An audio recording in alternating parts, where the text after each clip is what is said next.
बाली नाचिला हमरो पेंगो डुसी गाए हमरो पेंगो डुसी गाए ए भारा भारा भारा आले धापे खोने भारा धारा धारा धारा आले ढेमता चोने धारा साई लोरे लोरे बोली आटा कैसे मारा हुसली गोले जाओ तो मोर पिंदला फूलो तोरा सारी तारीख दिन के ओ बुझाए मन के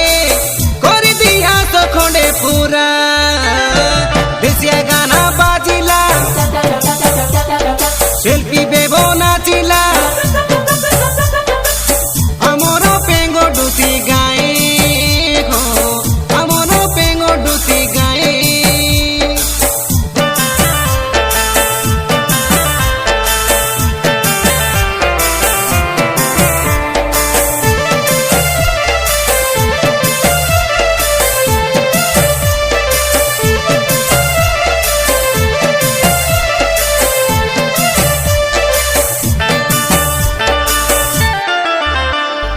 आमोर गाँव ठारू बाबू खोंडे कोसे दूर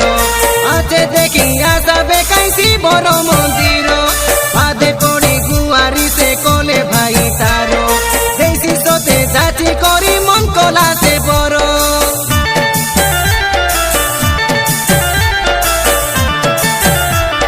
धरिया सा नड़िया फूलो चंदन बेल पतर तार संगे काइयाना बाबू गंगारो से जड़ो दुई हाथ जोड़ी करी करा बेजुआरो क्षमा करी देसी जेते रइला बापतर कैसे देनु थमके आशा बेगाइयन के नहीं गुआ मुरु मुरा देसिया गाना बाजिला शिल्पी बेबो नाचिला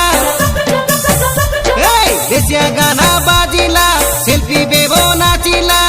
हमरो पेंगो डुसी गाए हो हमरो पेंगो डुसी गाए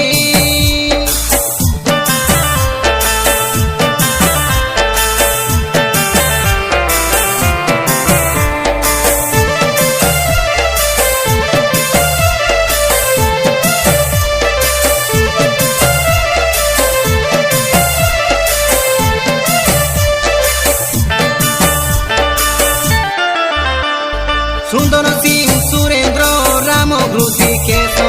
पिंदिया चुआजी रकम रकाम डेरेसो सारी लोकर मुए आते होसो खाली होसो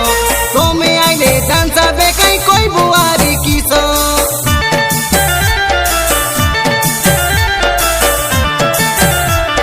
होइसी आते येती बाबू प्रताप